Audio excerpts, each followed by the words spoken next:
Skeet, skeet, skeet. Looks like rain. Hope you like blood, corn, and flatulence, because we got it in buckets. We watched Terror at Bloodfart Lake. We watch it so you don't have to, so you know what time it is. Horror, so bad it's scary. Splitting up is never okay. Plot, who needs it? Don't turn on the lights. Cars don't ever start, but that's alright. Running upstairs instead of out the door. Good acting, what do we need that for? Horrible horror, so bad it's scary. Enjoy the show, but not really.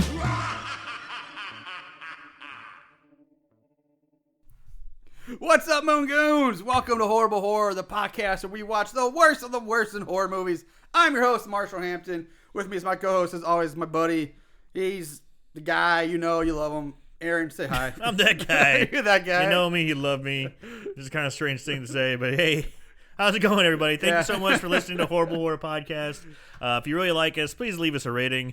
Give us a 5-star review. That would be super awesome. That would be super awesome. Yeah, give us a 5-star review on Instagram, on iTunes or Podbean, whatever platform you listen to us. We're on a bunch of them. Especially in iTunes. We could really use the love there. Get some numbers up. Yeah. That'd be awesome if you did. I'd love you. This week's movie was a listener suggested film we sent to us to our email at sobaditsscary@gmail.com. If you want to send us some emails, suggestions, feel free. Mr. Brian Welsh, aka at Schlocktacular, I think it is, on Instagram. Yeah, he's Schlocktacular on Instagram. Yeah, I noticed he's definitely also been very active in our Horrible Horror March Movie Madness Tournament of Awfulness voting. Yes. So thank you very much for that, Mr. Welsh, Brian. And thank you for your suggestion of Terror at Bloodfart Lake. Terror at Bloodfart Lake.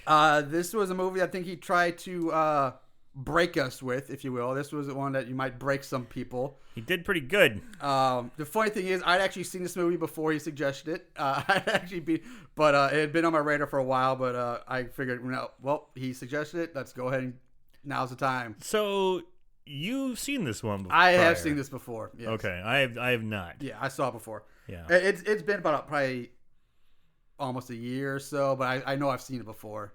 Because this one is indie-licious. It is. We're going back to like our roots with this, like our beginning roots with this. Like this takes me back to like days like when we did like The Wicked. Yeah. And was it Friday 13th, Night of the Dead? That weird Ron Jeremy one. Yes. And it's like Bloody Mary 3D. Right. Like some of these like super indie-licious ones. Like, super indie. And so I kind of miss those days, to be honest. Like those were our early days. We were just wee youngins.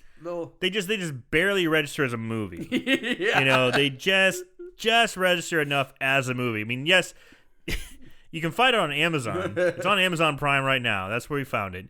But it's just a little bit above the quality of the stuff we did when we were in high school. Yeah. Like taking a VHS camcorder and making a fun little horror movie, which we used to do. Yeah, that's right, we did. And it's just about on par. Yeah, it's a little better than that, yeah. It's a little, but not much. Not much. Also want to mention, before we move on, keep in mind, we also check out our bonus episode for the most recent tournament updates or all the brackets and movies that won. We covered the Shitty 16. Yeah, we just did our Shitty 16. So check that out and find out who's moving on to the Epically Awful 8. And check out all those bonus episodes. Like I said, if you have suggestions yourself for movies you'd like to try to break us with, or you just want to hear us do, send them our way. Love to have them. Also, coming up, I mentioned this, I think 2 episodes ago or last episode, I don't remember, but coming up in early April, WrestleMania weekend, basically, we will be doing our next class of Horrible Horror Hall of Fame inductees. Yes. I'm putting it out there, if there's a few people who, like, maybe that you would be interested in seeing, feel free to shoot them our way. There's some prerequisites, if you will. Prerequisites, thank you. They have to be in movies we've done and like make multiple appearances, basically. Right, yeah. We're not doing like Kane Hodder or Robert Englund are not in our in our Hall of Fame. It's not Horror Hall of Fame, it's Horrible Horrors Hall of Fame. Exactly, because I mean we basically are saying make sure it's a shitty movie. They don't necessarily need to be well known or anything, but at the same time, they need to be in at least 3 of our movies. They have to have at least 3 appearances on the show.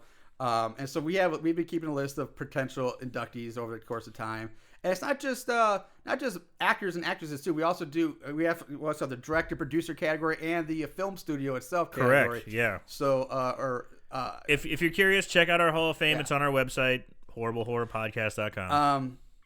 So now before we move on to the movie, Aaron, we got more stuff to talk about? Well, I was gonna say, what's today's drink? Oh, we're drinking Goose Island 312 Urban Wheat Ale. Now this is one I came across years ago. I really enjoyed it. They kind of have a cool tap. The cool thing about this one is it's usually the one you get at the store, like at a bar. It has a old telephone receiver as a tap. Really? Which is kind of cool. I've never seen it though. Yeah, it's neat. I always liked it. It's not a bad beer. It's pretty good. I figured it would have been a Goosehead, but it is from Goose Island. Yeah, Goose Island was an independent brewery that was from Chicago, but then they were purchased by InBev, so now they're part of the Budweiser InBev family. All right. So on to the movie. Terror at Bloodfart Lake was released on June 16th, 2009, directed by Chris Seaver, written by Ron Bonk, which just the name alone, Ron Bonk. That name is familiar. It sounded familiar to me too. I could have sworn we had Ron Bonk before. I should have looked him up, and I probably did, but you might be right. I know, because when I read that, I was like, bust out your little phone there and look him up on IMDb. My little phone, your little phony phone. So you can find this movie on Amazon. It's also on YouTube, but you have to watch in like chunks. It's like 10-minute, 15-minute increments or whatever. Don't waste your time. If you're gonna watch it, just go to Amazon. It's free. Yeah, totally. The only thing about this movie is it's only about 70 minutes long, and that's not including the like very short 2-minute credit scene at the end, or credits that roll. So it's about 70 minutes long. So it's doable. it's a short one. Yeah. The cast, we're only one person that's really worth mentioning. We have this character named Thunder Ambrosia, played by actress Nicole Fiore, Fiore. This marks her. She's got 47 credits to her name. She's getting lots of low budget horror movies. This one was only her 3rd gig, so very early on in her career when she did this one. But she was movies called Stepdaughter, Teenage versus the Monster, Nazi Apocalypse. She also appeared on an episode of The Following, that TV show with Kevin Bacon. She's on that. Oh yeah. She did a movie called She-Wolf Risings. But we here at Horrible Horror will all finally remember her from her role as Pam in our beloved Night of Something Strange. She was in that. So, Yep. It's funny that you mentioned Night of Something Strange because Ron Bonk was a producer on Night of Something Strange. There we go. Yeah, so that's where we knew the name, because I remember even saying Ron Bonk. I know, Bonk. Yeah, good name. Yeah. I think it's like Bonk's Adventure and TurboGrafx 16. Turbo 16, yeah. But yeah, Night of Something Strange, great movie. If you haven't seen it, go check it out. It's crazy. It's insane. Now, I did find out that somebody else in this cast, his name is Josh Surrey, Suire, pretty much how you want. Sure. Who plays, in this movie, he plays Leo DeChampa and Caspian. He has 14 credits to his name, and he seems to work a lot with this low-budget production company. That's what it's called. It's called low-budget production. LBP. Yeah. Because apparently his characters Leo DeChampa and Caspian are characters in other movies too. So maybe there's like a like an LBP universe, like a Marvel universe, and this character just pops up in all these other movies. Kind of like Burt Fleming goes across different ones for the Eamon Hardingman movies. Yes, the Pork Chop and the other. Exactly, that's exactly Pork Chop, Zombie Baby, stuff like that. Glad you brought that up and remember that. So I just thought that was kind of interesting. All right, so moving on to the movie itself. Right off the bat, before the movie even starts, I know something really odd about this. The movie shows the production company logos twice. Yeah, it does. Which is really odd. They go to one, then the other, then back to the one, then back to the other. It's not just once, but twice. It goes from SRS Cinema, the SRS Cinema logo, to the Low Budget Pictures logo, then back to SRS, then back to Low Budget again. Which I was like, what? I know, it's like, this is so right weird. when I saw that, I was like, oh no. Yeah. I did too. Oh no. They didn't care about cleaning that up. No, like they give 0 fucks. This movie's gonna be awful. Like, who does that? How's that happen? It's so weird. So the movie starts and we're taken to a lakeside house that belongs to Hambone. Hambone. Now he's on the phone talking to a friend about giving this guy his house for the weekend, his group of friends his house for the weekend. How do we know this is Hambone? Because Hambone says Hambone's name nonstop. Hambone likes to refer to himself in the third person. Hambone's like The Rock. He is like The Rock. Seriously, over the course of 2 minutes, this opening 2-minute scene, Hambone says his name 22 times. You counted? I counted. Good God. 22 times he says Hambo in 2 minutes. So bizarrely OCD about things. I love it. Gotta count how many times he said Hambone. He does say Hambone a fucking ton. Yes. So Hambone tells his pal that Hambone will have his house fully stocked, and just to be sure to bring Hambone some of those sweet new Fright Rag t-shirts. That's another thing that gets repeatedly mentioned and shamelessly plugged is this Fright Rags. Yeah, they really go after Fright Rags, and Fright Rags is it's a real business. Yeah. It's a real, I guess, online you can get them. But. Yeah, I checked out their site. It's a bunch of cool fucking shirts, a bunch of cool horror themed shirts, you know. So yeah, so I guess they one of the owners or something. I don't know. I think the guy who, I guess they either the guy who plays our main character Ben, or maybe produce I guess owns it, or they worked it, or they were helped produce the movie. Yeah. But didn't care to do that much research on it. But Fright Rags is cool. They're featured a lot in this movie. Like Hambone's wearing one of the shirts, and our main guy Ben wears one every single time he's seen on screen. That's all he wears. Can't blame him. Plug your stuff. Yeah, plug your shit. Hambone also tells his friends that if Hambone's not there when they get here, just to go find the groundskeeper / caretaker, and he'll let them on in. After the phone conversation, Hambone goes out and sits on the dock, still talking to himself about how he's pretty sure that Hambone's going to live forever. And that's when the screen goes into a red filter mode, and a guy wearing what looks like an old potato sack on his head leaps out of the water behind Hambone with his arms raised. Hambone turns, screams, freeze frame. Screen turns red. Yeah, and we roll the opening credits.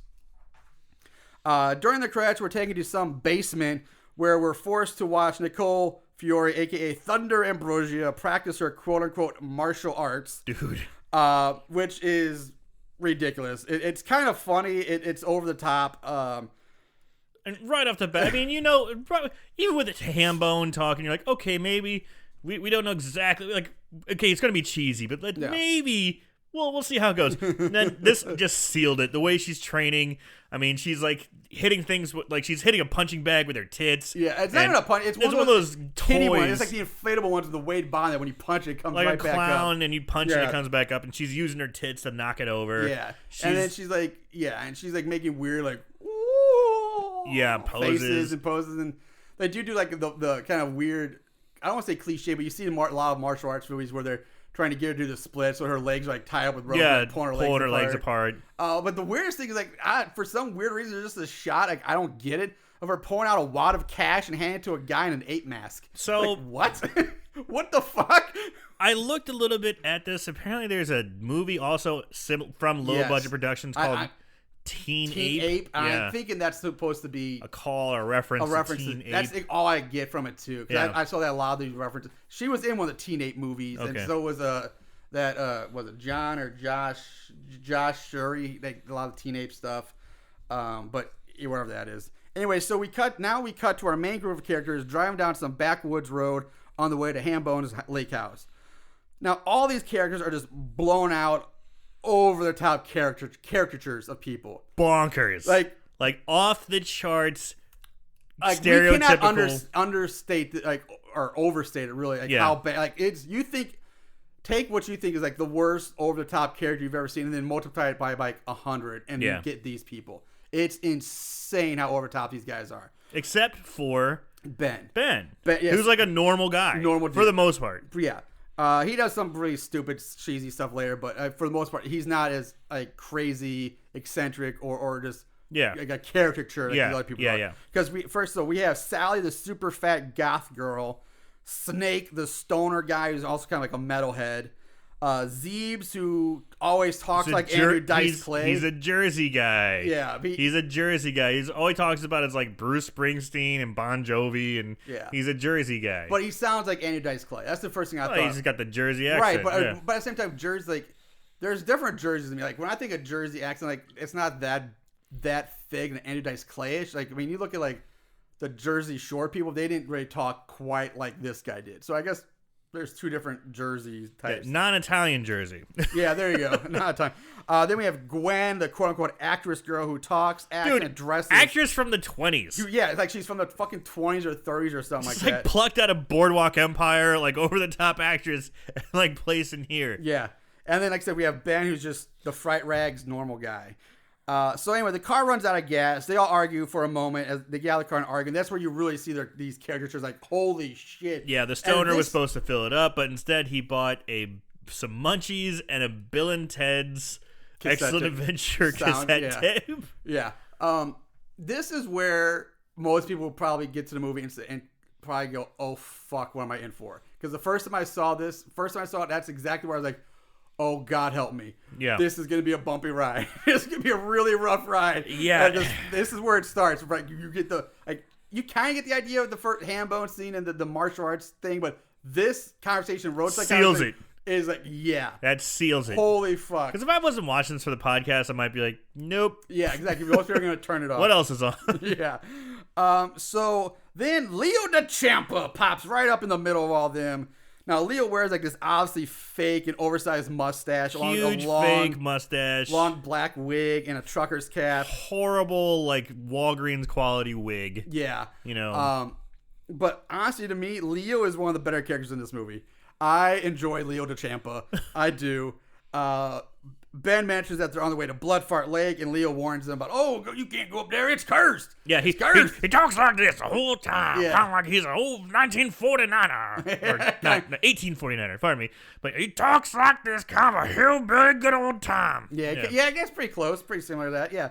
And there's the awfulness of this movie. It's going to be hard to kind of relate because the dialogue and acting are so crazy, over the top. Yeah, but so it's gonna be really hard to kind of explain how bad this movie is, because without actually having to sit through it and experience it firsthand.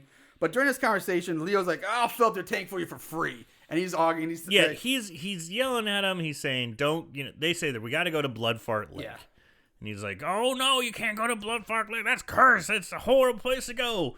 And they're like, no, we're meeting people there. He's like, oh, fine, okay. Well, I'll tell you what. I'll do you a solid. I'll fill you up for free. Like, oh, thanks, Mr. DeChampa. Yep. And so by filling up his gas tank, he goes over and pisses in it. And he does it so casually. Yeah. He just opens up. I loved it, though. Like, he just said they're casually peeing in their gas tank. While he's still talking to him. He's telling them the backstory of, like, of the retarded kid, Jimmy Van Brunt, who was killed in the cornfield fire. And he, like, now wanders around the lake dressed as a scarecrow. And he's killing people, and so he's the doomsayer. He's basically the Jason to Crystal Lake is Jimmy Van Brunt is the Bloodfart Lake. Yeah, exactly. But he's just casually pissing these guys' gas tank and telling the story like it's just old hat. To which they're not reacting to they whatsoever. Are not at all. They're just like whatever. They're not paying attention to it one bit. And they're looking right at him. Yeah, like he's hiding. Talking right to him. In which they're like, thanks, Mr. DeChampa. And then they get back in the car and drive off. He must. So he must piss like gasoline. Some high octane whiz. Or like Everclear. Was that the stuff that was like not Everclear? There was like a alcohol that was so. Yeah, Everclear. Was it Everclear? Yeah, you could run a car off of that. So it's like high proof alcohol. Yeah. So high proof that it was. I remember. God, I remember being at a party and one of our friends was like shooting fireballs through his mouth, like shooting fireballs out. Lit his hand on fire, but he was okay. I remember my freshman year, I was a pledge. During my pledgeship, we had to go down to an alumni's house for like a night and get to know this alumni and basically be his bitch for a while. We cleaned his house and did stuff, but the whole time he was like feeding us like Everclear shots. And I was like, oh, God. Right. Yeah. Ugh, it's nasty. Yeah, it was nasty. Yeah, I was like, holy God. And so anyway, they drive on. They reach the lake house. And this is when we're introduced to my other favorite character, Caspian, the groundskeeper / caretaker. Caspian is really hard to describe, but he wears like this Bob Ross looking wig and wears a t-shirt that says "I do me" on it. Yeah, I do like that. And he is such he's really, you can't really describe this guy because he's not like the Jersey guy. He's not the goth guy. He's just this weird, eccentric character. He's a fucking creeper. Yeah. He's a total creepo. He's a bizarre, like somewhat effeminate, but he's really into chicks. He's well spoken, but will also talk about, like buttholes and things like that. He's a total bizarre creepo character. Probably the most unique character I've seen in any movie ever. He's definitely unique. Yeah, I love Caspian. I will say that I do. Yeah, he can shift gears from talking about like Shakespeare to talking about, like Poo Puddles 2. Yeah. Like it's the guy. Yeah. The guy's got some range. Yeah. So anyway, after a short conversation, Caspian lets him all inside the house. Now we cut to Leo DeChampa on the side of the road. Car's broken down. He's under the hood. He's trying to fix his broken down car. And this is what it really made me think of, like the movies we used to make, because he's like, "Oh, you dang car! Why'd you break down? So I don't like cars." He's just yelling to himself, but he's like, quote unquote, fixing the car. Yeah. He's using a screwdriver on the hood. On the hood, I know, like on the bottom part of the hood. I thought it was just like what? He's got cables wrapped around his neck. Jumper cables. It just looks ridiculous. Utterly ridiculous. The whole time I'm just like, yep. Yep. When we were 16, I'm like, that's exactly what we were doing those same fucking things. Up comes Thunder Ambrosia, dressed like she's almost like a dominatrix here. Yeah, she's got like a short skirt, very short camo skirt. Yeah, the like, boots, the thigh, like knee-high leather boots with heels, big heels, and like a little leather corset top. Very skinny, like not quite a corset, but yeah, very just halter top or some type tits, thing. Yeah. Anyway, she wants to know when the next bus to somewhere some town is, and he's like, Leo's like, "Oh, I'll drive you up there myself." I love the way she, "Hey, scumbag, when's the next?" Hey, dick face. Like, she's just always just like referring to him in such demeaning ways. But Leo offers to drive her up there, and she agrees, and off they go. We go back to the cabin where everyone's sitting around, they're talking. Again, Caspian steals the show here, just the way he's off being Caspian. It's pretty great. During the scene, they spot a girl in a bikini exiting the lake. Yeah. Now, this shot is supposed to be like the cliche slow motion shot of like the sexy girl getting out of the lake, ocean, or pool, And the only problem is that the girl's not that sexy. And two, it seems like she's having a little bit of difficulty getting out of that lake. Like navigating the lake. She's not looking up. She's looking down. Yeah. It's a slow motion shot. She's not like doing like the hands through the hair. Right.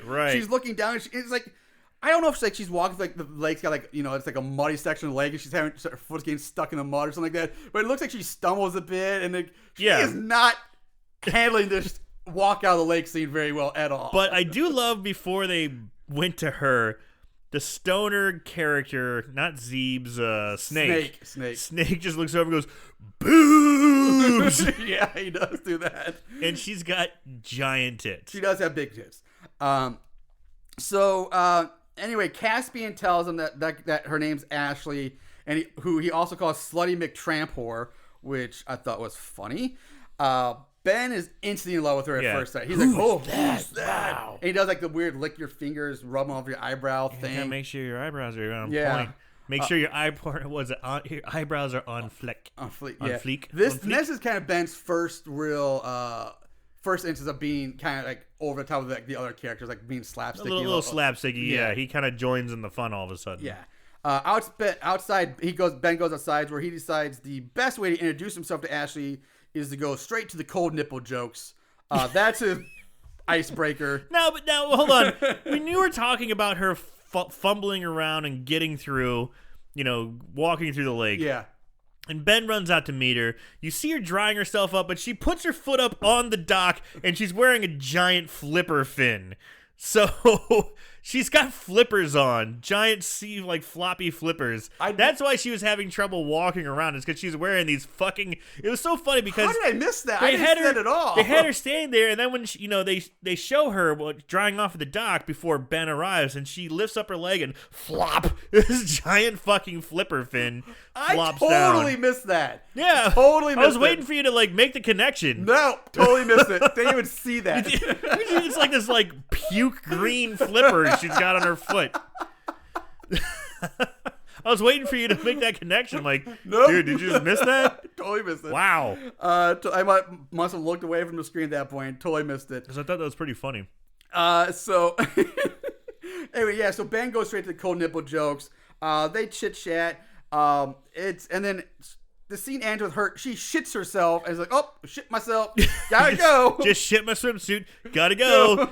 And she walks away. And Ben looks at the camera and breaks the fourth wall. Yeah. What a woman. Yep, that's exactly what happens. There's several fourth wall breaking moments in this movie. There's a lot of it. So we cut to Leo DeChampa and Thunder. They're driving, And once Thunder says that she's going to Blood Fart Lake, Leo slams on the brake and says that he can't let her go there. Now, while they're driving, the scenery in the background moving by. I was glad you brought this because I was like, I was gonna write this in my notes. And I forgot that I didn't because I thought I remembered. I honestly forgot. But I was like, I wonder if Aaron's gonna pick up on this. If he's all gonna see images of space. Yes, like the Milky Way. There's like novas, Jupiter, yes, planets, and it's just like pictures, and you can clearly see like where one picture ends, the other begins. Yeah. It's on a loop. It's just, which I actually the first time I watched the movie, I missed that. Second time I watched the movie, I saw like, huh. Third time I watched the movie, you watched this 3 times. Well, I watched it. I watched it. Oh yeah, you watched it years like ago. A year ago. Then I watched it once, and then I watched the second time when I started going through my notes. And I was like, you know what? It's actually kind of funny. I kind of appreciate that because if you pick up on it, it's poorly done and it's on a loop. And then and they're not trying to show it off. It's subtle. No, it's just there. They're not trying nice. to. Yeah. But then Leo slams on the brakes, says, can't take you up there because it's doomed. I can't take you to Blood Fart Lake. That's doomed. And then, but as soon as they slam on the brakes, the plant's in, and it's like the regular it's just regular rural road. Yeah, regular rural road. So maybe that's funny. Like, was that indicating like they're supposed to be going to like light speed, like ludicrous speed? Yeah, ludicrous speed. So she orders him to take him there. He still refuses. So she punches him out of the car. Ow! Farts in his general direction. She farts on him, then takes the car and drives off. She knocks him out. He's like, "Why would you do that? I don't need no wet veg ruining my adventures." Yeah. And she goes, "Sorry about this. Why don't you take this?" Lifts up her butt cheek and then rips a huge fart right at him. Yep. And then she just drives away in his car. Leo gets up, dusts himself off, and he chases after her on foot. Yeah, he's like, I can't let her go there by herself. I gotta take Smith. And Weston kisses his muscles. I love fist names perfectly. Like, if you're gonna get in a fight, I love like how you name your fists. Yeah. I fucking think that's just great. And so the Smith and Wesson for fist names are fantastic. That's like a perfect redneck fist name. Technically muscle names, but yeah. But I thought that was pretty solid too. I agree. Yeah. So we go back to the cabin. The group is quote unquote partying.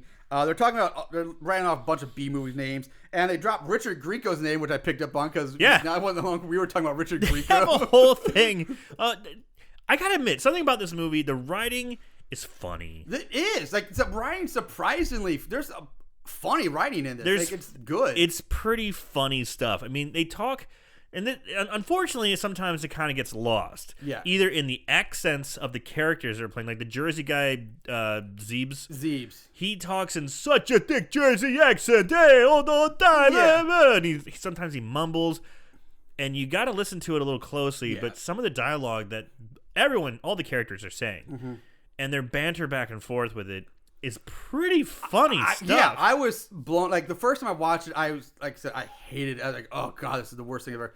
But then I started to listen to it more. Like, man, it's pretty solid. Like, it's hard. It's like the acting is so overdone that it overshadows some, like, the actual funny stuff is really solid. Like, because when they're talking about they talk about Johnny Depp, and they go, no, Johnny Depp wasn't in that movie. It was Richard Grieco. No, he's the poor man. He's the poor man's Johnny Depp. No, the poor man Johnny Depp is Skeet Ulrich. Well, then who's the poor man Skeet Ulrich? Oh, that's this guy. No, Henry Winkler is thrown in there somewhere. But it's funny. Like, this road they go down with all these like bizarre actors, and they get like pretty deep in there. Yeah. And also some of the musical references they do too. Yeah. Like, a lot of the music references, like they reference like everything from like The Cure to Typo Negative to Bon Jovi to Danzig. I mean, there's a lot. There's a lot of references in this movie to pick up on, and I'm sure I missed several of them myself. There's so many. Because there's just so many. Outside, Ben and Gwen are swimming in the lake. They're talking. They get out. Ashley comes skipping up to them, joining in. Quite literally skipping. Yeah, literally skipping. We go back to the cabin. Gwen, Ben, and Ashley are inside now. They join the others. Time passes. Night comes. At the quote-unquote dinner table, it's kind of funny. They're all sitting around the dinner table snacking, eating, and Caspian is sitting on the dinner table, Indian style, with everybody else sitting like around him. He's got the bowls of food like on his arms and lap. It's kind of like, those things where you would eat sushi off a naked naked person. But they're eating like Doritos. And like Cheetos. But yeah, he's got like a bowl of Cheetos on one leg. He's got another bowl, and he's got another one in his crotch. And he's like eating all. And he's just sitting there in the middle of the table like a centerpiece, talking and just. And he mentions that he has an old film projector that he uses to watch his old porno snuff films on. But that over the years, he has amassed the world's largest Ernest P. Worrell film collection. And he suggests they do an Ernest marathon, to which everyone cheers at. Everyone's excited. Yeah! But he changes his mind, saying that they can do that tomorrow night. For tonight, they tell ghost stories. And we time jump to them sitting around telling their stories. Ben asks Caspian if he knows anything about this Jimmy Van Brunt guy. So we tell the tale again. He tells a tale of Jimmy Van Brunt being... He goes into more detail than Leo DeChampa did. And so basically it breaks down this. Jimmy was retarded or slow or something. They say retarded a lot in this movie. That he spent his day playing his dad's cornfield looking for a wormhole that would transport him to a reality where he would be a combination of Jason Priestley, Triple H, and David Copperfield. Fucking love that line. That was hilarious. The local cool kids were always picking on Jimmy, and one day when Jimmy was in the cornfield, the cool kids were running around lighting firecrackers trying to scare Jimmy.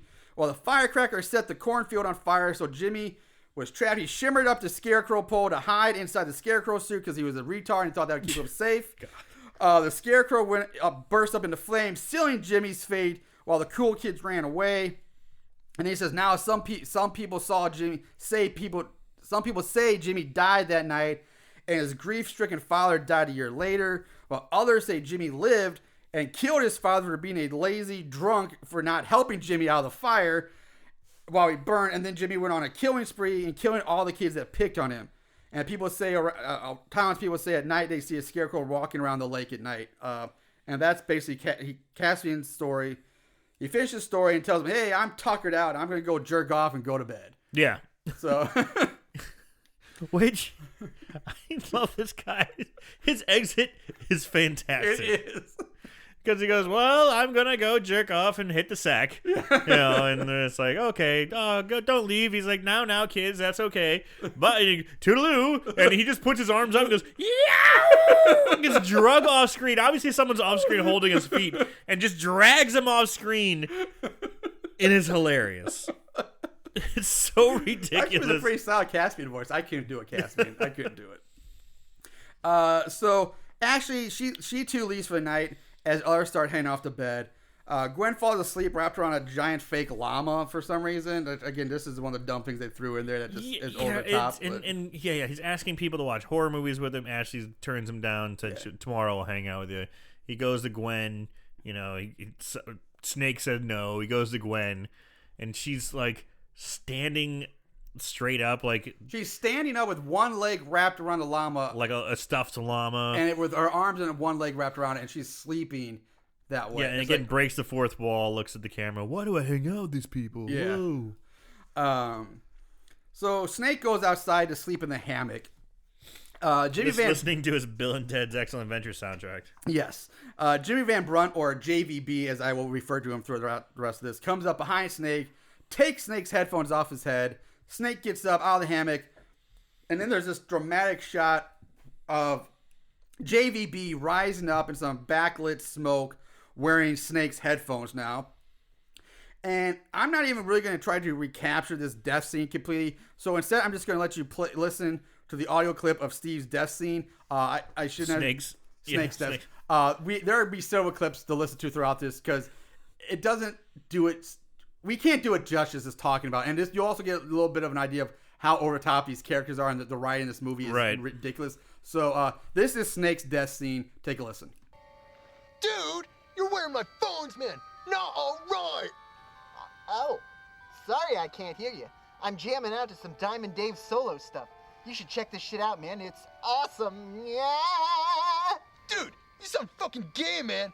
Fucking A. Uh-oh. The tape's all done. Well, fiddlesticks.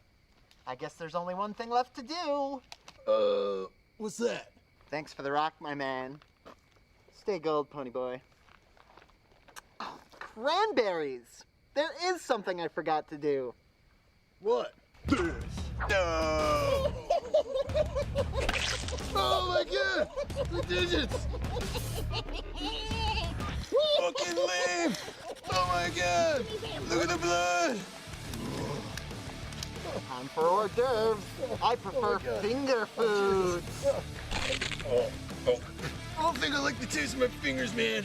No? Well, don't be such a fussy eater. How about a side order of this? Oh, my corner of my eye. Size an elephant. Hey. And the world is shy another douchebag. 1, 2, 3 into the 4. Jimmy Van Brunt hack slushing at your door. Corn really isn't everything these days. So yeah, that is Snake's death scene. Yeah, and obviously you can't, tell exactly what happened. Well, won't tell you exactly what it is. Well, he will tell you. What you hear is Jimmy Van Brunt he cuts off Snake's fingers with a bow saw.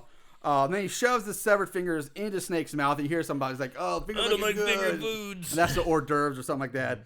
And then he kills Snake by stabbing him in his soft eye hole with a piece of corn, with an ear of corn. Oh, I got corn in my eye. Yeah. So that's death scene 1. So now we need to talk about JVB's mask. I know it's supposed to be something like a potato sack that used to be maybe like a scarecrow's head, and that's supposed to be like fused to his face and being burned in fire. But it looks so bad. And there's times where, like, if you just glance at it, like, just kind of real quickly, like, to me, it looked like one of the old ape masks from the original, like, Planet of the Apes, that had, like, been put in a blender a little bit. I didn't quite get that. I did. It looked very monkey-esque to me. Like, I it was didn't, kind of... it's funny. I didn't think the mask was that bad. Really? I thought the mask was okay. It actually reminded me way more of Scarecrow from Dark Knight Returns, or The Dark Knight. Yeah. It reminded me way more of like this actual Scarecrow. I didn't think it was a bad mask. I don't know. There were times where it looked very apish to me. Is it bad? I don't know. I've seen worse, I guess, but it's not great either. But it is, it's what it is. Low budget, so It's not a scarred mask. No, it's scarred. Jesus Christ. Yeah, that one. Okay. Anyway, also I found it weird that they kept both Leo and Caspian. Every time they tell the story, they say Jimmy Van Blunt's supposed to be this retarded kid. But now, like, you hear him, he talks. He's quite crafty. He's quite crafty. He's very clever. But I would say he's more gay than retarded. Like, Yeah, he's very effeminate. Definitely effeminate, yeah. But man, there's like no, like, really, like, there's no retardedness there. Just very gay. So anyway, we cut to the next morning. Caspian's jerking off in his shed house. Ashley comes over. Yeah, that scene where he's jerking off, it's a little like, oh, he's got his socks on, he's got a t-shirt on, but nothing on. He's pulling his t-shirt over his junk. It's a very odd, like, it's pretty uncomfortable to watch. Yeah. I'm just like, oh. Like, I get you have to cover it up for the movie, but it's like, that's the most awkward way of trying to jerk off ever. Like, nobody would, but who knows? Caspian's a fucking weird character, so who knows what he does? Such a weirdo anyway, yeah. But it's very odd this looking. guy's like jerking off with no pants on. Socks and like a shirt and an pulled over his oversized shirt pulled over his junk. It's very uncomfortable to like, whoa. So yeah, Ashley comes over, she goes in. Caspian says something to her along the lines of, "I know why you're here. You want to taste true passion." She begs him to teach her how to fuck like he does. Caspian goes on an insane sex rant. At one point, he says that he injects raw, uncut Irish heroin into his penis before sex for ultimate pleasure. He also says something like, "My plum is engorged with the porridge of my forefathers." And then he just like grabs her, and the red filter comes back, and they start going at it. And a hard cut to Ben springing up in bed. Springing up. Yeah, sweaty, shouting out Ashley's name. So it was all just a dream. But again, Caspian's lines are so crazy. Pretty nuts. It is nuts. But so whoever wrote this was like, man, there's some, I gotta say. Got some issues, buddy. But at the same time, so creative. Like, it's so, what is he saying? And it blows my mind. So that morning in the kitchen, most of them are gathered around being ridiculous characters as they always are. And at this point, I noticed that for a goth girl, Sally wears a lot of clothes with hearts on them, which I thought was very not gothy. It's Sally. Let's talk about Sally for a second. Sally's the goth chick, but she's not that goth. When I think of goth chick, I mean, I think of someone who's got the outfit, the makeup, the broodingness. She's got the broodingness and the stuff down, but she doesn't have any other aspects of a goth. She talks the talk, but she does not walk the walk. Correct. Yes, that's a very good way of putting it. She doesn't fit the image that she's portraying. No. She just looks like some chick that'd be in the book club. She's just an overweight gal who just looks like a normal overweight gal. Very honestly. overweight, but yeah. So I mean, for a goth girl, she wears lots of hearts on her clothes. She talks the talk, but does not look the part one bit. Ben asked if anyone's seen Snake yet today. Caspian says no, while Gwen dances around the background doing some kind of like shitty Charleston-esque dance. And Gwen, while talking about Mickey Rooney's infantile nutsack. Yeah, we didn't talk about Gwen that much either. She's got the whole, hey, how you doing? Let's catch the trolley. Ring a ding ding. Yeah, jazz hands the whole time. She's constantly doing jazz hands. Hey, y'all, look at this sad sack of potatoes over here. Let's put a smile on his face. I was in this movie. And she's doing that shtick constantly, non-stop. The entire time she's on screen. Every time. She's always just, I'm on camera. I will say these guys, as bad of actors they are, I will say they committed. They did. They committed hard to these ridiculous characters. Yes. So we cut to Thunder driving. She pulls the car over, gets out. I'm guessing it runs out of gas or something. She gets out, starts hiking down the road towards the lake. Then we jump to Leo, who just is Leo being Leo, trying to track down Thunder. She pops up behind him holding a stapler to his neck. Now, normally I would go on a rant about how there's no fucking way that Leo would have caught up to Thunder on foot because she was driving and he's running on foot. But it's this fucking movie. But this fucking movie, I just don't care because nothing in this movie is meant to be taken seriously or played straight anyway for realism. So I was like, I do love when she pops up behind him and holds a stapler. He goes, industrial stapler! Yeah. He tells her that he was trying to protect her from getting cursed at the lake, unlike the kids he ran into earlier. Hearing that the group of kids went to the lake pisses off Thunder more, who's concerned that the kids may set up a chain reaction. That leads to a bloody and horrible demise. And then out of the blue, she tells Leo to take off his clothes and to fuck her. The scene's insane, but you know what? Fuck, I forgot. This is audio clip number 2. This is their Thunder and Leo's conversation. Their sex scene or their foreplay. Yeah, it's a crazy. Just really listen to the dialogue and what's being said, and it's fucking bonkers. So enjoy this. 'Cause I saw that sign, and it opened up thine eyes. I saw that sign. Life's demanding without fucking understanding.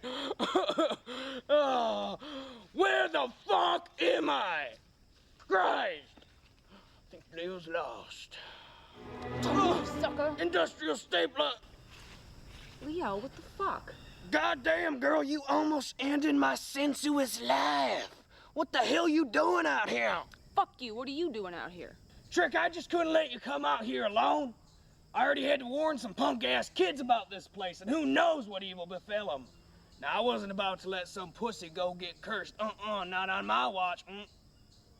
Kids? You let kids come out here? Well, I wasn't about ready to stop them. I mean, they just wanted to have one last fuck weekend before the school started again. Shit. I'm hurt it'd be too late. Fuck! Girl, what the hell you going on about, You stupid little turd hat. Those kids could set off a chain reaction that could bring their pathetic lives to a brutal and bloody end. So they are in danger? But from what exactly? The curse? Jimmy Van Brunt? Dragons? God damn it, woman, tell me! A demon. Demons? Demons ain't real, bitch. But there was that sweet Lombardo Bible flick that came out in the early 80s. Amazing special effects. Take your clothes off. Excuse me! Don't think I haven't been noticing you raping me with your eyes. In this time of great fear and powerful revenge-filled adrenaline, it is time for the warriors to step up to the plate and lay out some goddamned pipe. Are you a warrior, Leo? Can you plow my pussy for me to fully recharge my body and get me ready for battle? Bitch, I'm the greatest warrior that ever lived. Feel my power! This is my only chance to save those kids, asshole. So tear my shit proper. Got my stash all coming, girl. You ever do gymnastics? Well, I do fucknastics. I'm all nimble and wily inside you. I'm like a mongoose looking for nutrients. I get inside your veg and I find that sweet spot and sting you with my dick poison. Oh yeah, Skeet, Skeet, looks like rain. Skeet, Skeet, looks like rain. Okay, we gotta keep that energy going up when we come back in. We already are back in.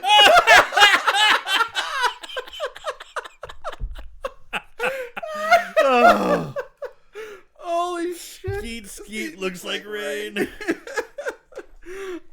Yeah, so you heard that.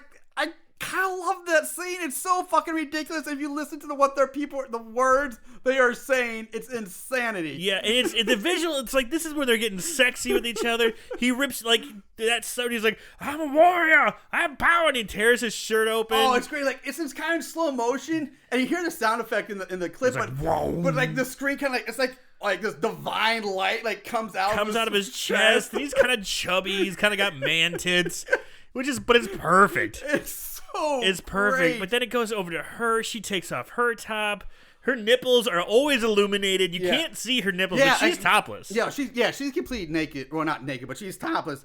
But her nipples. But somebody's using like a black dot or black bar. It's like there's like she's got like divine light, like sunburst. Yeah, like sunlight, light coming out of her nips, blonde, just covering up the nips just enough. Yeah, but great, just laughing so hard. You're like, dude, I do fucknastics, and I'm like a mongoose trying to get that nut, and I'll stab you with my dick poison. I'm like, what the fuck? And it's delivered so well. I told you, like, Leo DeChampa and Caspian steal this movie. Like, I love these two characters. And she's not doing bad either. She's not. She's nailing it. She's talking about, tear my pussy up proper. The one she's saying, she's doing it. I mean, she's right there. Yeah, she's doing good too. Committed to the ridiculous of this.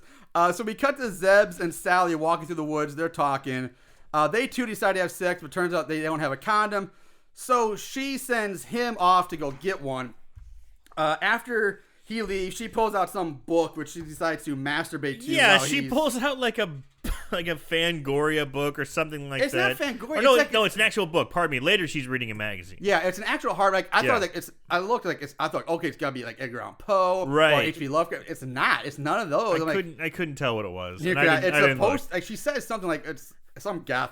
But thing, she sticks her fingers in her mouth and gets them all slimy and puts them down towards her crotch and falls off screen. Yep. Yeah, it's pretty. Yeah, it's pretty gross. She's a big girl. On his way back, Zebs finds a cassette tape on the ground. When he bends over to pick it up, JVB pops up behind him, holding an ear of corn. He takes that corn and somehow manages to jam it up Zeeb's ass. Because Zeeb is bending over, picking up the tape with such force that it goes through his pants and punctures out through Zeb's crotch, giving him a bloody corn dick. Now, you might say stuff, maybe, why don't you play the audio from that scene? Do you want to hear the audio? Well, guess what? You're goddamn right we're going to play the audio from that scene, too, because it's fucking ridiculous as well. So here's Zeb's death scene. Hey, looks like Snake lost his newly acquired cassette. Finders, keepers, losers suck. Oh, let me see. Oh, Billy Ted, I love those guys. Could they have me next to them? Hey! Oh, dude, what the? My dick is huge. Gives a new meaning to cornholing, eh? Your digestive tract is amazing. Yeah, Jimmy Van Brunt, you stuck me in my asshole. What are you doing, yo? Oh, my. Your crotch looks like a thick marinara just waiting to be soaked up by a hot Italian pasta. Mmm, yummy. Marinara? This sounds kind of good right about now. Later for you. You're about to swim with the fishes. Wait, then, bruh, there's one thing I gotta know. You like Bon Jovi? Bon Jovi blows! No!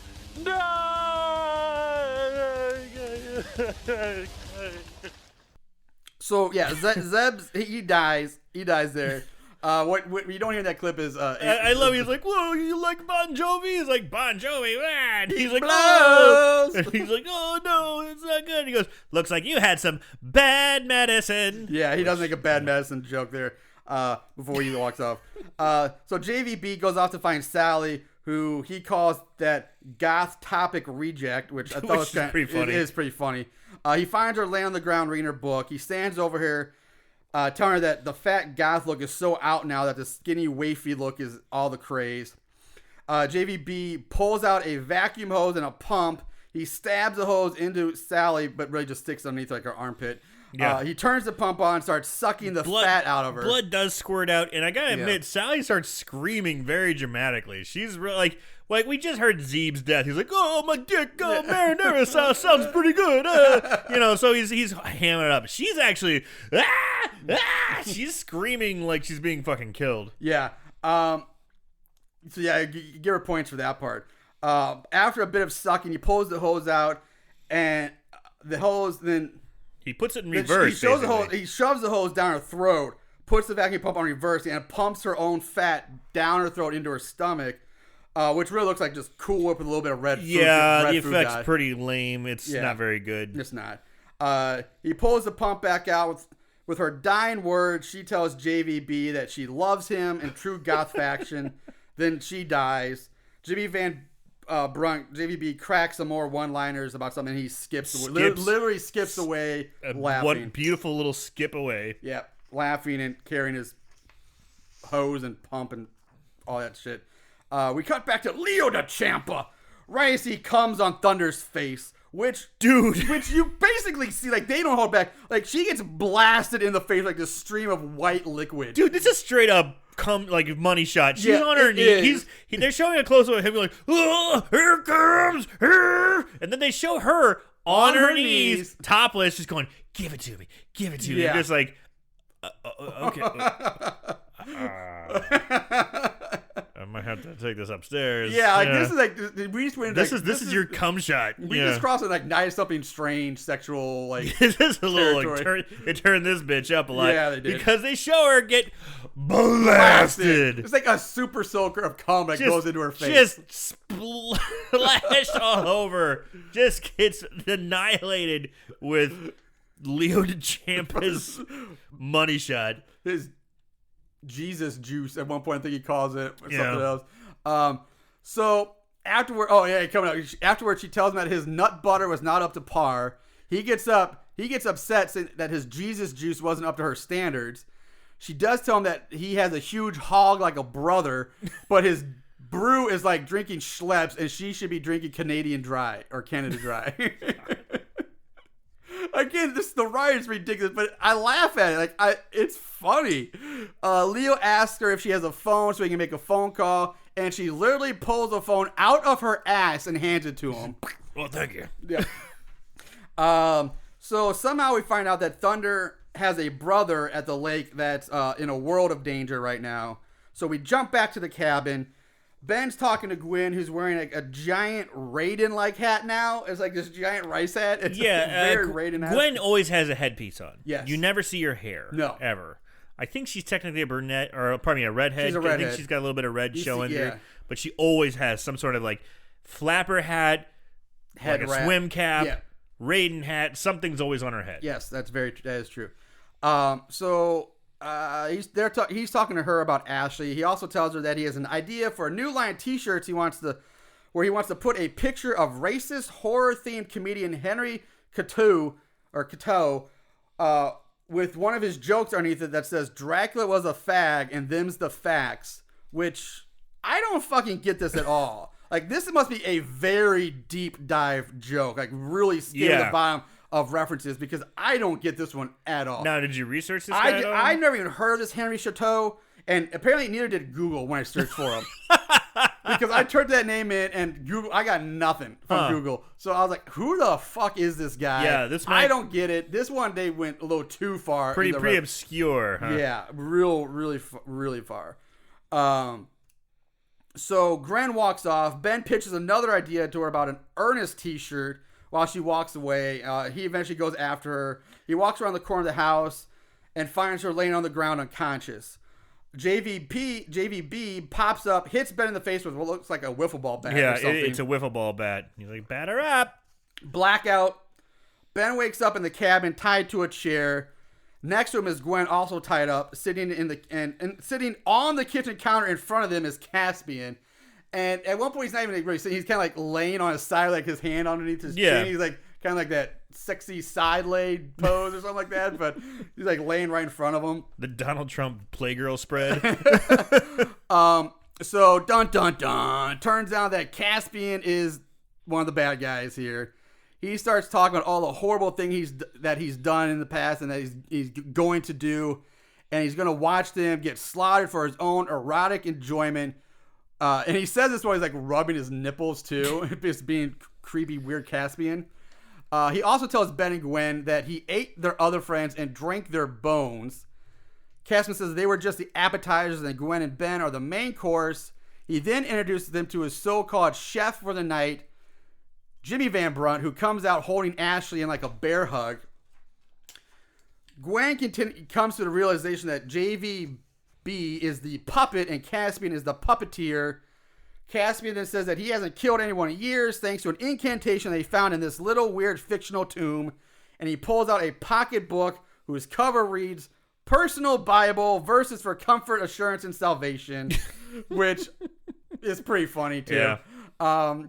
And this is how he was able to bring Jimmy Van Blunt back to life, was a spell he found in a Bible. Like those shitty little Bibles those assholes hand to you. Yeah, really crappy looking. Like you're leaving the hockey game or something. Like, hey, do you want this? Well, Christ is your savior. Like, fuck. God damn they also it. have him out like airports a lot too. Yeah. Caspian monologues for a bit here.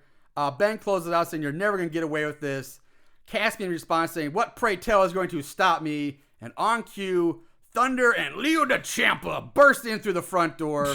Thunder's armed with a large handgun, which is really just like an air pellet gun when you see it up close. Yeah, but it's but like it's better looking than some fake guns. Yes, it is. It actually looked like a gun. Because the first time you see it, like, oh god, that's a big gun. But then later you see it like from another angle, like, oh, that's just a it's like an air pellet. airsoft gun. Yeah, something like that. Yeah. But still much better looking than we've seen in the past. And she says, "Me, motherfucker." And then shocked Caspian says, "Sister?" And everyone's surprised and taken aback by this revelation. Thunder orders Leo to untie Ben and Gwen and get them to safety, which he does. Thunder turns her attention to Jimmy Van Blunt, who tosses Ashley on the couch. Thunder shoots JVB twice, dropping him to the ground, then points the gun back at Caspian. She says to him, "You think you could just kill mom and dad and never suffer the consequences?" Caspian says they got what they deserved, and to which Thunder replies, "You think they deserve to die just because they bought me the Prince record and you got the Captain Catch and the Strip Shack Shooters cassette?" And Casper answers saying, "Fuck yes, they deserve to die. I fucking love Prince and they knew it." And you know what? Fuck this. You know what? Just listen to the audio clip. Yeah, it's too much to talk. Yeah, it's too much. It's hilarious. It's weird. It's weird, but yeah, here's the great 80s references. Yeah, here's the exchange between Thunder and Caspian. Caspian, thought you could just kill mom and dad and never suffer the consequences? Well, I have done a pretty good job so far, don't you think, sis? And look at you looking all butch and ready to rumble. Mom and Dad got what they deserved, and you were just too blind to see it. They deserve to die because they bought me the Prince record and you the Captain Keach and the Shrimp Shack Shooters cassette? Yes, they deserve to die. I fucking love Prince, and they knew. Captain Keach and the Shrimp Shack Shooters, what the fuck is that? Yeah, but you were into pirates at the time. The point is, you always got whatever you wanted, and I always got shafted. Those motherfuckers bought you a brand new pair of Jordache jeans, and me a brand new pair of women's capri pants. I had to tell all my friends the makers ran out of the material, and that was the style. So you killed them for it? Finding that spell was the best thing that ever happened to me, and for once I was in control of my own life. I used that fleshly bag of straw to take control of my own destiny, and I took life by the nuts and pushed the pedal to the metal. Well, your killing spree ends here, brother. I waited a long time to avenge our family, and tonight they shall finally rest in peace. No, sister! Friends to the end, remember? This is the end, friend. So yeah, there's that crazy exchange. It just, I don't know. I love the Jordache reference. Jordache jeans, women's capri pants. Yeah, it's pretty great. But anyway, when that ends, JVB he gets up, he attacks Thunder, and basically carries her, tosses her outside. This leads to a crappy fight scene. JVB ends up swinging Thunder's body around, which hits Leo DeChampa, knocking him face first into a tree. Crappy fight scene. This fight scene's awesome. Well, I mean, at first it looks like it gets better. Like it's really bad. It's so cheesy. It's so cheesy, so ridiculous, but it's so fun. Yeah, it is. I agree. I mean, crappy's like those first few punches thrown between Jimmy Van Blunt and Thunder are really bad looking. So it looks, but it does like pick up and get much more entertaining and fun right after that. So DeChampa rages at this point. He shouts at the JVB that he's going to hang his asshole on his wall. Then he charges into the fight. You unleash the beast.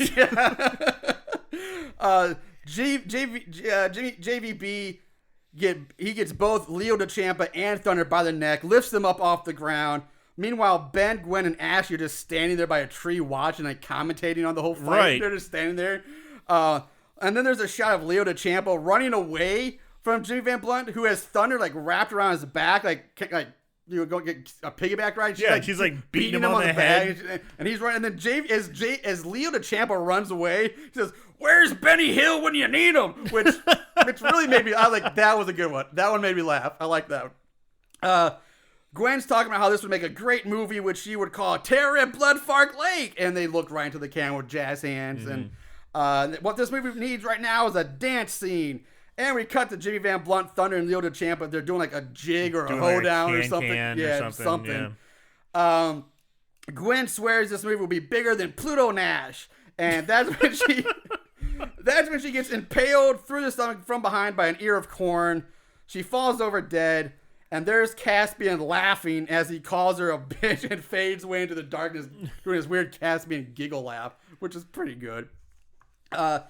Now it cuts over to Leo DeChampa fucking Thunder from behind. So in the middle of a fight scene, he's just like, he decided to take a break. He's fucking her from behind. Up against a tree. And JVB is coming up and he's smacking him off with one hand. She's like, "Get him, Daddy, get him." And he's like punching him with one hand. He's fighting with one hand. He's still thrusting away. And he's like, he fights off Jimmy Van Blunt with one hand. Wow, it's just crazy. And so now the movie switches to this black and white film, completely like old film strip lines. Yeah, like, so it looks almost like old filmy. Yeah, very old filmy. Gwen's back up, and she goes into this elaborate, over-the-top death monologue. They ripped out like the old movies. That just goodbye, everyone. Yeah, goodbye. Bye. She's I miss you. She talks. She goes to each and every character. I'm gonna miss you. I'm gonna miss you. And talks to each one. Adam becomes like more Wizard of Oz. Like, I'm gonna miss you the most, Scarecrow. Yeah, which she even says to the Scarecrow. She does. Yes. I miss you the most. So it ends with Jimmy Van Blunt snapping Gwen's neck again, killing her for a second time. And as soon as he does, the movie goes back to like color and its normal look. Ashley has had enough of all this shit and of Ben, and she just walks away. Yeah, she's like, enough of you, Ben. This shit, I'm leaving, and she just walks off. I'm gone, and that's it. She's gone. She just walks out of the movie basically, and never seen again. So she's gone. Pissed off that he didn't get to score with Ashley, Ben attacks Caspian, blaming him for ruining his weekend. Caspian calls for JVB's help, but gets told that, but JVB ends up getting the old Johnny Cage from Thunder, which I kind of love. She drops down, waboom, does the Johnny Cage nut punch. Yep. It zooms in on her, and she's like, "Whoa!" Which I love. And the shots between Jimmy Van Blunt's legs too. Yeah, it's a good shot. Yeah. So where was it? Jimmy Van Blunt falls to his knees. Leo DeChampa pops up behind him, stabs JVB through the top of the skull with an ear of corn. Refusing to die, JVB gets up, writing off some bullshit about Orville Redenbacher and corn and food in the brain or something. I don't know. Thunder and Leo DeChampa double jump kick or like crane kick or something like that. JVB in the chest, which sends him flying into the lake. Slow motion splash. Yes. Next, Thunder farts out some more rope from her ass. She farts out some rope, tells Ben to tie up Caspian. After a short exchange of words, Thunder goes into her monologue about how she's going to end Caspian, and god damn it, it's fucking you know what? I don't know how to describe it. Just listen to it. Caspian, my brother, you leave me no choice. You shall never kill again, for I am your destruction. I've been training for this moment for years, and my powers are now strong enough to execute the task at hand. Huh? And now, I shall envelope you around my backdoor entryway. Come again? The Sasquatchian mystics of the Adirondack Mountains gave me this gift. The only way to truly destroy your evil is to ritualistically shove your whole body into my asshole, or once inside my cavity you shall be eaten alive by a small army of saber-toothed leeches that I've been raising in my bowels for months. Once they have suckled and feasted upon your soft flesh, I shall then poop you back out in a shitstorm of nothing but hair and bones. And you thought I was sick and twisted? Ben, pick him up. Leo, you help him. You're on your own with this one, sister. Oh, you big baby. Saber-toothed leeches. Saber-toothed leeches she's been raising in her bowels for months. Kind of love it again. So they're going to put Caspian in her asshole in her ass to be feasted upon by saber-toothed leeches. Where she got from Sasquatchian, like shaman or something from like the Appalachian Mountains. There's funny when so yeah, it's fucking bonkers. And what Thunder bends over. Ben drags Caspian over to her ass. She says to Ben that Ben's like, there's gotta be another way. And she's like, no, this is the only way, and to stick that fucker up my ass she or something like that. She gets on all fours. She's got a short skirt on. Yeah. And then we just see Leo. But the funny thing, right before, the line I liked was like, right, she says, this is the only way, and Caspian retorts saying, there's a million other ways, bitch! He's like, I don't want to go up your ass. There's a million other ways to kill me. So I thought that was pretty good. So yeah, Ben shoves Caspian up Thunder's ass. They show her on all fours, and they're just like popping his head against her butt at first, and they just show it. He's like, ah. But then they cut to her like on all fours, and there's Ben and Leo on each side, and she's bracing, like, oh, making faces. Then they kind of show her again, like him like sliding between her legs. The way you see like the feet like go up underneath her. Like, yeah, it's. So I mean, given if you can't do this, the best way you can do it without CG. I mean, they didn't have much choice. Sure, so it is what it is. But once he's up inside of her, she starts giving us a play-by-play as to what's happening to Caspian inside of her body. She also tells Ben and Leo to hold her down for support, which, again, this whole thing it's pretty humorous. It really is. Eventually, she says she's going to expel Caspian from her bowels. Leo enthusiastically shouts, "Shit like a Viking!" Which I'm not really sure what that means or how one shits like a Viking. But I like it. I liked it too. Yes. But I liked it. I think I'm going to start using that for like shit like a Viking. So Thunder says one last "see you in hell, brother," and then she shits out Caspian's bloody bones and this other red goop. She thanks Leo and Ben for their help. Leo rants about wanting more than a thank you because he should be home watching Bill Cosby eating pudding, or watching Bill Cosby and eating pudding. Ben just looks at the camera again and says, "I hate my life." Thunder asks either one of them then Thunder says, turns to him and goes, "Do you have a moist towelette?" And it's blackout, roll credits. That's it. That's the movie. After the credits, there's a shot of what I think is supposed to be Jimmy Van Blunt's head. It's either that or just a human heart. I can't tell really what it is because it's under the water. It's underwater in the lake. Yeah. And the rip-off Friday 13th Ma Ma Ma sound bit plays, which theirs is it's Jimmy Van Blunt. That's what they do. and so you hear that, and then it blackouts again, and that's the that's the end of it. That's the movie. That's Terror at Blood Fart Lake, Moongoons. Terror at Blood Fart Lake. Oh my God! What a ride! What a ride that was. What a weird one. Very weird. Very, very fucking weird. All right, so let's move on to this week's favorite kills. Don't act like you didn't love it. Favorite kill. Aaron, what do you got this week for favorite kill? Well, everyone died by corn, basically. Everyone's just right. Everyone's just getting killed by corn. Except for poor Caspian. Snake got finished off by corn. He got chopped up with a saw but then killed by corn. Zeeb's killed by corn. Sally was a lifeless suction. Yeah, but Gwen got stabbed by corn, but later neck break. Neck snap. And then Caspian got shoved up a girl's ass. JVB got killed by corn. Yeah, that's got right. Corn in the head. Yep. That's 4 corn kills. Yep. Jesus. A lot of corn. It's a little corny. Nicely done. Was it?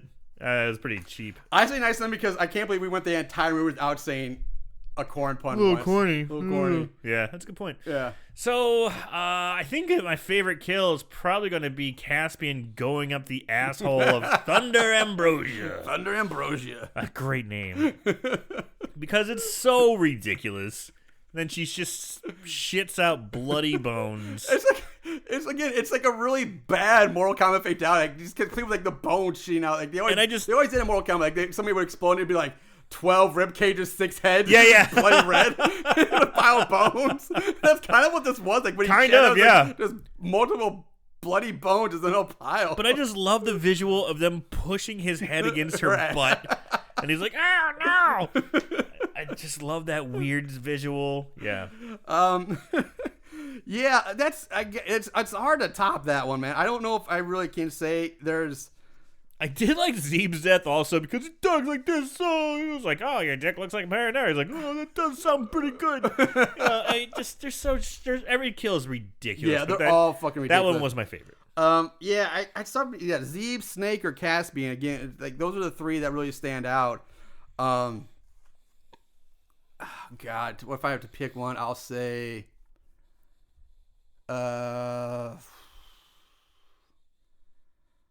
I'll say Snake.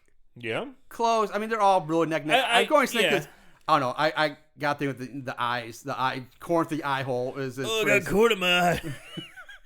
Plus, at least there was a little variability. He did use a saw to cut off his fingers. Yeah. Shoved his fingers in his mouth. Yeah. Stabbed him in the eye with the corn. So there was a lot going on. Yeah, it was multi-step. Yeah. So it was just.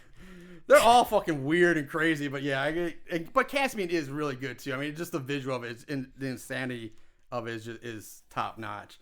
So, all right, that's favorite kills this week. Moving on to the odds and ends. Not only did they watch these films, they researched them too. Ugh, what is wrong with these guys? All right, ratings. IMDb gives it a 4.2 out of 10. Rotten Tomatoes, no thermometer score. Not surprised by that one bit. But it does have a 50% audience score. Wow. Yeah, I thought that was really high too. And Amazon gives it a 2.6 out of 5. That's not that high. Plot keywords, there were only 6. There's plot keywords. There were 6. Nice. Cabin, wood, slasher, spoof, cult film, surprise after credits, and Toblerone, which I don't even know what the hell that is. Toblerone is a candy bar. Okay. It's the Toblerone you get at. All right. This is the reason they mentioned Toblerone, okay? Because when there's a scene where Sally is talking about how she had a dream that Danny Elfman came out of her asshole and stole a Toblerone chocolate bar from her or something along those lines. Okay. I don't remember exactly what was going on because it's so convoluted and bizarre and the dialogue is so in-depth and, it's very specific. So it's just, wow. Because she even starts talking about Danny Elfman playing Beetlejuice out of her anal cavity. But she mentions a Toblerone candy bar in that description. That's so oddly specific to put that. Like, corn's not a plot keyword. Fright rags, t-shirt. And the thing that makes me mad about hearing these plot keywords, they're so generic. Yeah. Woods, cabin, surprise ending, or whatever. That's the thing. Most of them are that. That's why I never really read them most of the time. Yeah, it's that's such a funny. bummer because I was like, Toblerone. What the fuck's Toblerone? Like, I didn't even know what that was. Dude, the only places you seem to really find Toblerone candy bars, oddly enough, it just seems like you always find them at the airport. It's just like Toblerones and airports go hand in hand.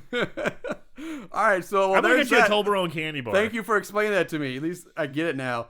Trivia, there was none. I'm a candy eating motherfucker. All right. I love my candy, so I know exactly what that was.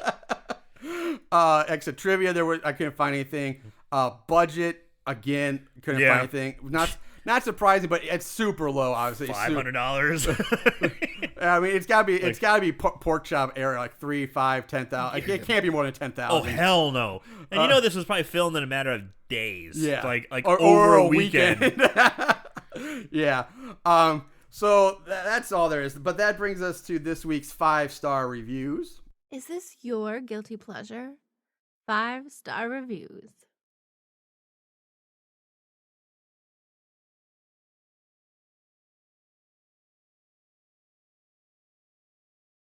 All right, now 5-star reviews. There were 22 total reviews on Amazon. 27% are 5 stars, with 50% being 1-star reviews. Now, I wrote down several reviews on this because I figured we had some time to kill. I did write down one that was actually off of IMDb.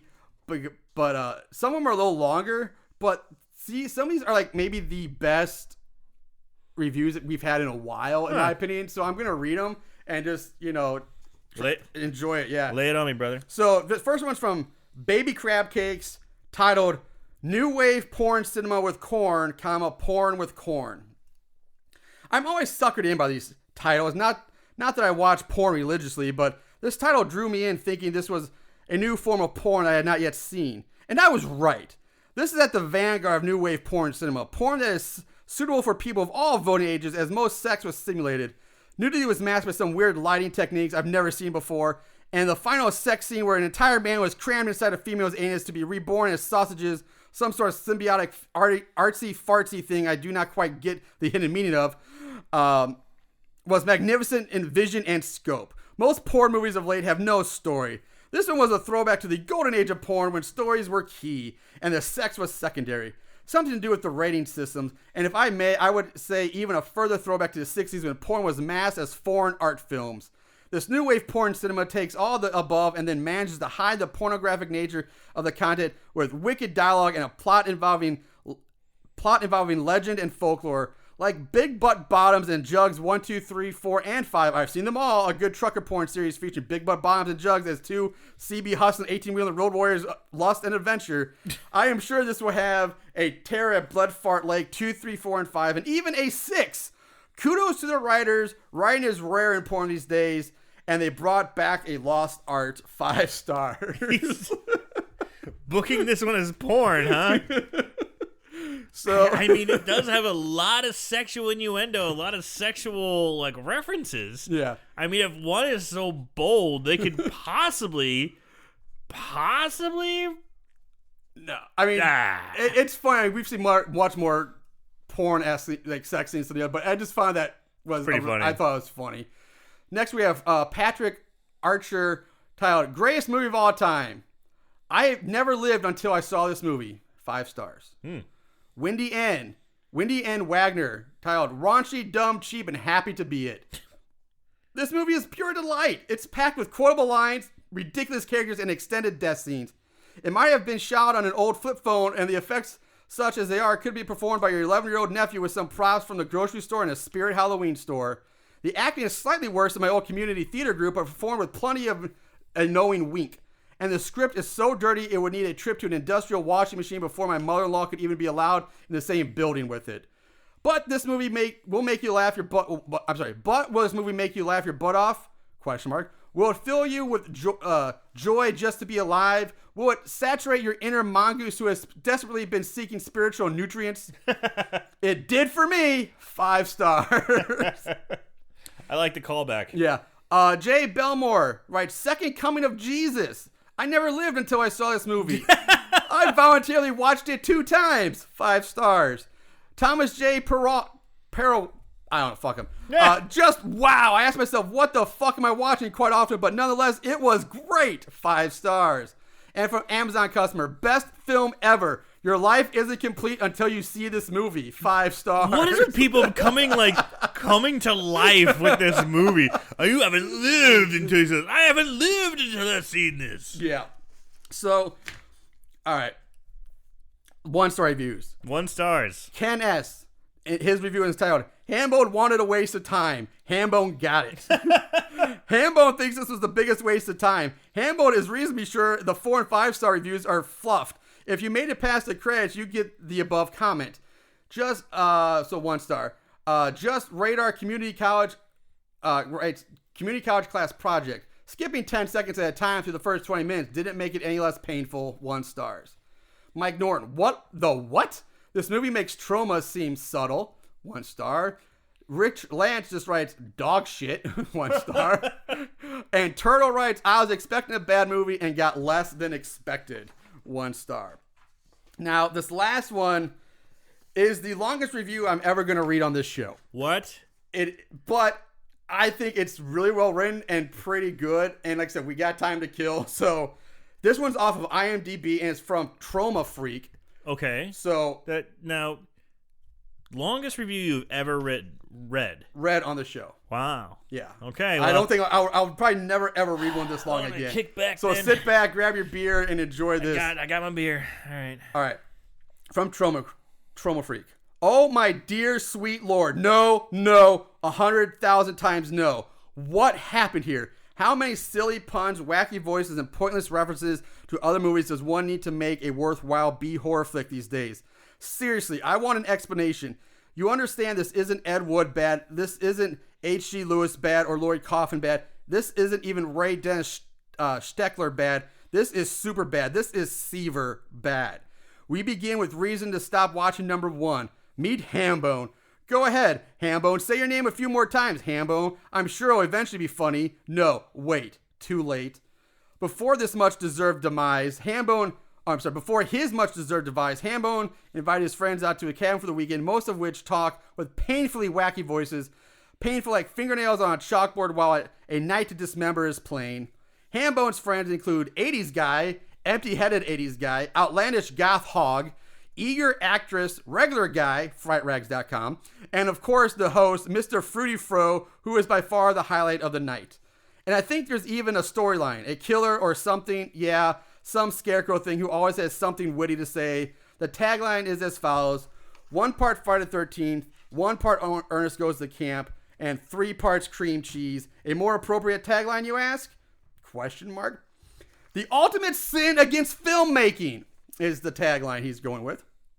It makes me sick to even think about it. My B-horror collection has reached an all-time low. In fact, some of my other low-budget horror DVDs have a certain stench to them now just from being on the same shelf. Come to think of it, my whole house stinks now. I've heard about this Chris Seaver guy a while back. I was tempted to try out his earlier movies called Mulva, Zombie Ass Kicker, but never got around to it. Jeepers, I sure am glad instead I bought the much, much more expensive Terror at Bloodfart Lake. I was so willing to give this Seaver guy a chance because God knows I love B-horror, but this one's just too much to ask. Really uncool, Seaver. Really uncool. To be blunt, Chris Seaver should be ashamed of himself. That is, unless he is in elementary school or something. In that case, congratulations are certainly in order, young man. But if you're in your 30s, like I suspect you are, then you owe me and at least a few other unfortunates a written apology, and a refund wouldn't hurt, but I'll settle for an apology. Regardless of what this guy's deal is, I still take full responsibility of my poor judgment, not to mention my wastefulness. I mean, with the shape of the economy as it all, with so many out of work, so many people having to do without, but me, I spend nearly $30 on a movie called Terror at Bloodfart Lake, which come to find out is a whole lot worse than it sounds. After this, I might just take a break from my B-horror movie collection for a while. In fact, the High School Musical trilogy is sounding better and better. Thanks again, Seaver. Thanks for nearly ruining my love for B cinema. For anyone else who may dig the schlock, turn around, run away, and never look back. Oh, who the hell am I kidding? I love this movie! A shocking change of heart? All right, fine. It's a good movie. I don't know what I was thinking. My apologies to Chris Seaver and his talented cast. Assuming any of you good people ever read my misguided hate from earlier, I'll admit it, I got a little carried away from my original reaction. But after several more viewings, LBP actually won me over. I totally get it now. This movie is hilarious. This movie is a masterpiece, and I love everything about it.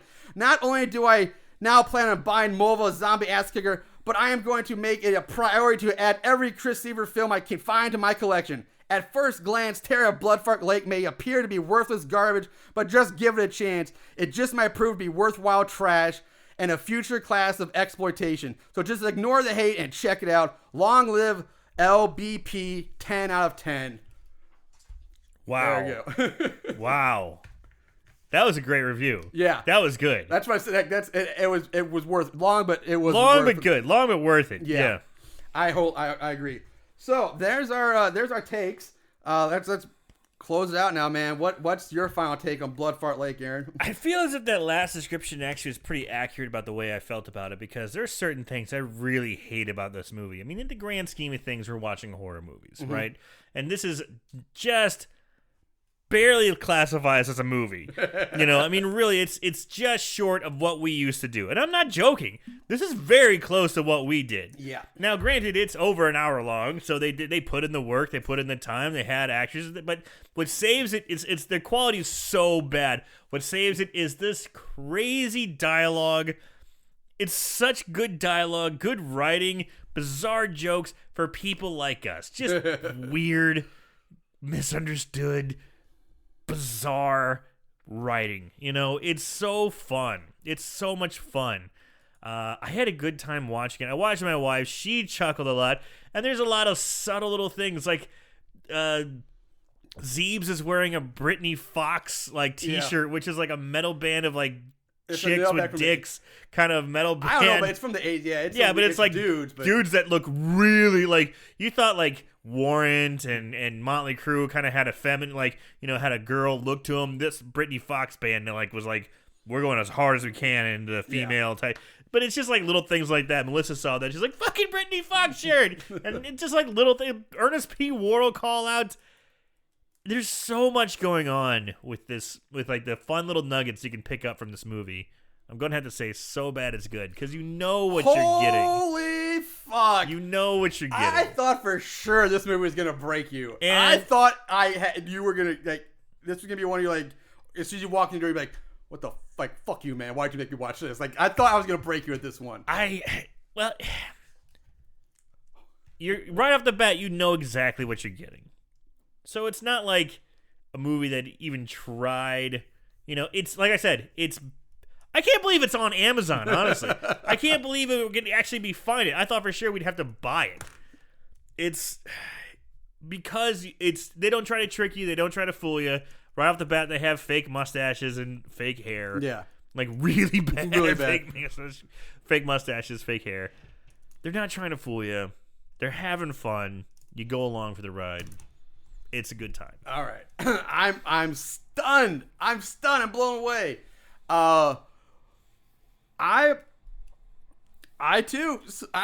Never thought I'd say. I know. So bad it's good. So bad it's good, man. The first time I watched this movie, I was like, "This is the worst thing I've ever seen." A year ago, but I swear, the more I watched it, the more I got it, and the more I really started listening to the dialogue. Once I got past the wacky character voices, and started paying attention to the dialogue. There's some funny shit in this movie. Yeah. Some really funny, obscure, weird ass shit. And I'm sorry, but even though they're not great actors, but Leo DeChampa and Caspian steal the show. I love those two characters. I absolutely loved them. They cracked me up. So I usually watch the movie just once. Yeah. I watched this twice. See, that blows me away. This is the movie you would watch twice. Of all the ones we've watched, you've done. This is the one you chose to watch twice. Yes. That blows me away. And I'm sure Brian Welch, who sent this to us, probably thought he was gonna get us with this one. But sorry, Brian Welch, we fucking man, we're. I liked it. We're clean sweeping, man. It was so bad. It's good. So bad, but it just had the fun, weird crap in there that just made me go. All right, and to be perfectly honest, it took me back to a time when we made these movies. So I was like, it kind of made me think. If we actually stuck to it and tried to really make it into a movie, we'd probably make something very similar to this. Oh, if we tried to do it today, right now, it'd probably still be similar to this. But the writing is, it's superb. Yeah. I don't. It's so stupid. Written by it's Ron, so it says good. Ron Bonk wrote it, but man, Bonker, I guess there had to be other people I'm sure there was a collaboration. But man, it's so. There's some great lines. So much fun. There's so many great lines. Skeet looks like rain. That's a great one. All the bizarre references, so shit like a Viking. I mean, come on, it's great. So blow. I would have bet. I would have lost my house if I would have bet on this movie. But so bad it's good, guys. Also, I found out they made a sequel. I saw that. Which I haven't watched yet, but I'm going to, and we might be doing it on this movie somewhere down the road, just because. Go back to Blood Fart Lake, seeing if it lives up to the. That's a tough one to follow. It is. That's a real tough order to follow. Because the point of a sequel is to be better than the first, and let's be honest, most sequels fail than being better than the first. The only few I can think of on the top of my head, Terminator 2 is better than Terminator 1. That's all. That's all. That's all I got. Yeah. Yeah, at least not better, but like take it to keep it going. Like it could be interesting because all I know is that Ben comes back in the second, and so is Leo DeChampa. So if you have Leo DeChampa, I'm on board. Well, we already saw Caspian be shit out in a pile of bloody bones. But I'm saying we have DeChampa coming back, so we have that character, and so I'll at least watch it for that and try to enjoy it that way. And we'll see if that shows. It might wind up on the show one day down the line. God damn, this movie. You know what? I wouldn't be surprised if you do it really soon because you seem to like to do that to me. Yeah, that's true. You did that too with the Pork Chop series, baby. You're like back to back. I'm like, Jesus Christ. Yeah, that was just a fuck with you. Like, I want to see how much. Again, I was trying to break you on that one. You just about did. No, I got the next few weeks already planned. It won't be for a while, but we might get to it. All right, guys, that's gonna wrap us up. I'm still stunned, and I'm stunned that we're both recommending that you watch this movie. I honestly do. It's it's 70 minutes long, dude. You really, it's not gonna hurt you. Kill an hour of time. It's funny. Don't be put off by the low production value. Yeah. You know what? Even for low production value, I honestly think they did okay. It's for what they had. They probably did as well. I mean, the sound never really went out. No, there weren't. There were a couple times here and there where you can tell they were talking away from the microphone. Yeah, but it wasn't that bad. No, the lighting was never that bad. You're right. So the film quality is the worst part, but even that, it's like, the light and the sound were actually pretty solid for its budget for its like level you want to call it. Because we've seen a lot worse from other low budget movies there's some low budget movies to watch where the lighting is so bad. See it, yeah. Now there were a couple times where the lighting was off and it's getting dark, but you could still see everything that was going on. Yeah. So they covered their bases for your basics. Yeah, man, I'm just stunned. Just go watch. Do yourself a favor, guys. Kill an hour. Watch this movie. Just sit. Get past the first 5-6 minutes of it where it's really annoying with the character when you think you're going to want to turn it off. You'll get sucked in. But then you'll get sucked into it. So once Leo DeChampa shows up, you should be all right. All right, guys. we're gonna end it there for the week. We'll be back. We're back next week with another horror movie. So in the meantime, guys, remember to watch more horror movies and always keep it tight.